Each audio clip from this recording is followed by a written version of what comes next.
Tom checked into an old hotel during a business trip. The clerk handed him the key to room 313 and warned, "Don't open the curtains." Curious but tired, Tom dismissed the odd instruction.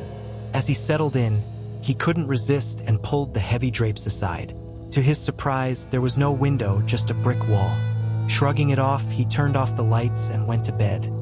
At midnight, Tom woke up to faint tapping.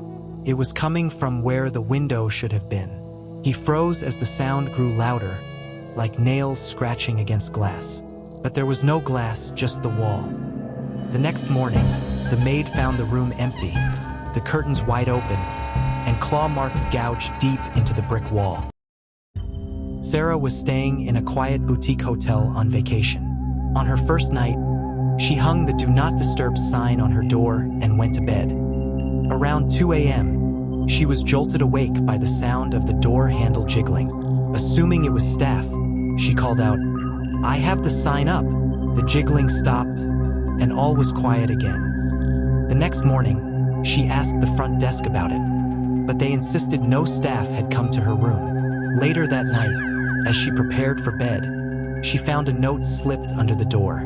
It read, "Why won't you let me in?" Sarah fled the hotel, but not before glancing at the security footage, which showed her door handle turning on its own, with no one in sight.